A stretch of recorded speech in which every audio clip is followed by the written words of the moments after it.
Throughout Clash Minis history, we've had some very interesting metas. The meta, if you don't already know, is basically just how good certain minis are in the game. For example, Shield Maiden was at the top of the meta when the game first released. Sometimes metas in the past have been defined by one or two overpowered minis, and honestly they typically are. Sometimes those minis aren't that overpowered, just a bit above average, and sometimes they're ridiculously OP. Like so good that if you aren't playing it, you just automatically lose. We've seen that a couple times before, and although you could play without it, sometimes you had to play a deck specifically made to counter it, or you just lose. On the opposite side of the spectrum though, we've had some incredibly bad minis in the past. Some minis have been so bad that if you use them, you just basically lose. They had absolutely zero place in the meta. Whether it's just because they're hard countered by something that's super good in the meta, or they're just really bad, we've had a lot of horrible minis in the past. Overall, we've had lots of overpowered and underwhelming minis in the history of Clash Mini, and in today's video I'll be going over what I think are the 5 best and 5 worst minis to ever exist. Real quick before we get started, I just want to ask you guys to like and subscribe real quick. It's completely free and helps the channel a lot more than you guys think. Also, sorry for the long wait on this video, I know it's been a while. I got sick and couldn't record, and then there was Thanksgiving, so it's been a little bit. Thank you all so much for your patience and support. Now let's get straight into the video. Starting off with what I believe is the 5th worst mini to ever exist, we have the Barbarian in Season 7. Barbarian used to be very different from the mini he is today. He's been a very controversial mini in the past, either being very good or very bad. He used to have a rage effect, ramping up throughout the match and doing big damage for only 2 elixir. His most important upgrade, however, was his Clash ability, which gave adjacent minis +1 damage for 4 seconds. This made him a great pair with the Archer, and together they've dominated the meta multiple times. They nerfed and buffed both him and the Archer multiple times, but then they just couldn't find a place for them where they weren't garbage or stupidly OP. Maybe that's the reason for his rework, or Clash Mini just truly wanted a boring, easy to understand beef stick for new players, which they claim is the reason for his rework. No matter what the reason is, Barbarian was completely reworked in Season 7 to just be a pure stats mini, with all his upgrades just simply buffing his stats. Ever since this rework, he hasn't found a space in any decks. There just isn't a reason to run him over something like Guard, Knight, or especially Dagger Goblin, who just does what Barbarian does but much better. He has no synergies with any other minis or heroes, not even Barbarian King or Archer anymore. Overall, Barbarian has been a tough mini to balance in the past, but Season 7 Barbarian is the worst he's ever been, although he's not quite as bad as some other minis on this list. Coming in at 4th, we have Swordsman on release. Swordsman was introduced in Season 2, and he fell incredibly short. He was built to be a glass cannon, but he didn't succeed at this at all. He was too fragile, only having 5 health with +1 health per upgrade. His super also costed 5 energy, meaning he usually died way before you could get it off. Nowadays he can get his pop-off moments and carry a whole round for you, but back then he almost always died before he could get those crazy moments. Getting his super off wasn't even as impactful, partly due to his old upgrades. He still had the energy ability, although at the time it was only activated when he got in a kill with his ability. Instead of healing, his super dealt stun, which honestly was pretty good, but not quite as good as healing. His 3rd upgrade was where he went wrong though. His super got 3 more strikes, but could now hit your own minis. This upgrade was just absolute trash, and was one of the biggest reasons he was absolute trash himself, other than his horrible stats of course. Since then, Swordsman has found his place in the game, but has taken a lot of buffs to bring him from where he was on release. Next up, we have yet another mini from Season 2, the Witch on release. Combined with just being a bad mini in general, Witch was just countered too hard by the meta. At the time, Wavemaster and Valkyrie were everywhere, not to mention numerous other minis that could counter her very well. Wavemaster super heals him for more HP the more minis he hits, which means the Witch's skeletons basically just make him immortal. The Valkyrie similarly just became immortal when played against Witch due to her 2nd star, and she was absolutely everywhere at the time.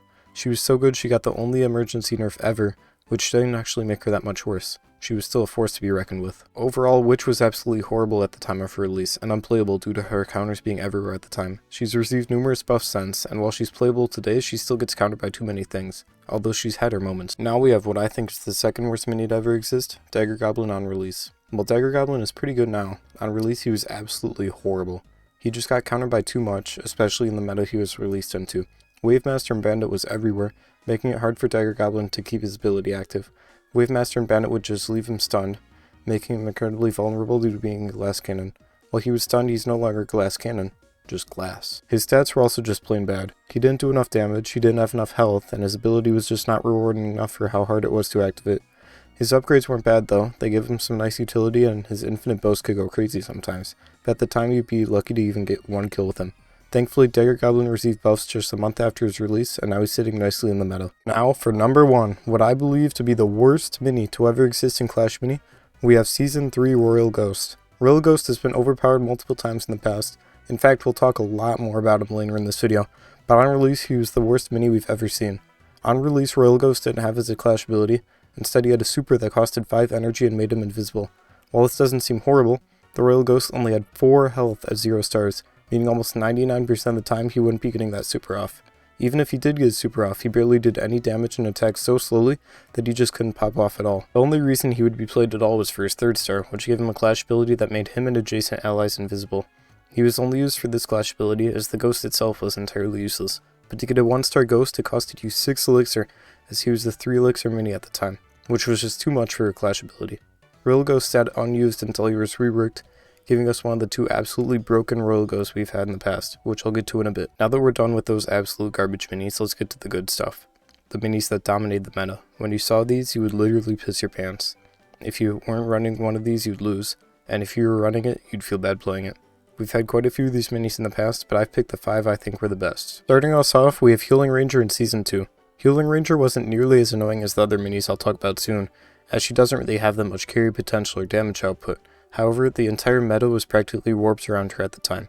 Every single match you'd play would have a Healing Ranger in the back corner, and the meta was just who could out Healing Ranger the other. The biggest reason Healing Ranger was so overpowered in Season 2 was actually her old 3rd star ability, which gave everyone she healed was basically just a giant rage effect, including herself. That meant once she got 1 super off, she'd attack super quick and just get a ton of supers super quickly, making all your minis immortal raged up machines. The Wizard's anti-heal, who was the only mini with anti-heal at the time, was also just reduced from 100% to 50%, meaning Healing Ranger was basically just uncounterable and you were forced to run her yourself. Healing Ranger was nerfed fairly quickly, but her Season 2 state remains one of the most overpowered minis of all time. Next we have the Season 7 Bandit. While Bandit herself was very good, she was made even better by Wavemaster. Wavemaster Bandit was absolutely everywhere this season, and for good reason. Wavemaster could launch your bandit across the board, giving her energy that would let her get a super off way quicker. Once she got super off, she'd start chaining across the board, using her 2nd star to stun a mini for 3 whole seconds every time she got a super off. Bandit's presence in the meta basically made all minis that costed energy unusable, as she just used them to chain over and over again, stunning and deleting her whole board. Bandit and Wavemaster have both been nerfed since, pretty massively actually, to ensure this combo never occurs again. For the top 3 minis on this list, I picked minis that have been dominant in the meta more than once, and the first one I'm picking is the Electro Wizard. Electro Wizard was easily the best mini when the game first released, and he was everywhere. He could stun almost your whole board for 3.5 seconds, and at the time there was no such thing as Unstoppable or Minor Dissipate, meaning he was almost impossible to counter. Due to his lack of counters, everyone was forced to play E-Wiz, resulting in his first nerf over a month after the game was released. However, 6 months later, a mistake was made, and Electro Wizard was rebuffed.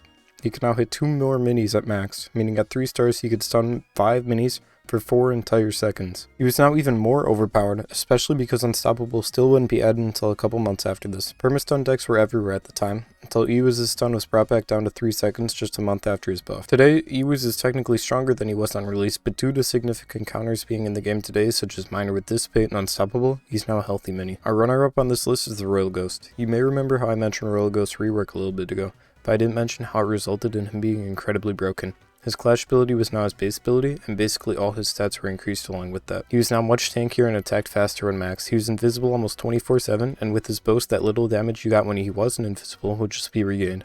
Just about a month after his rework, he got nerfed to be a bit more manageable, before he'd get yet another rework 3 months later. The next time Royal Ghost was dominant was during Season 7. At this point, he now costed 4 elixir, and he was just absolutely insane.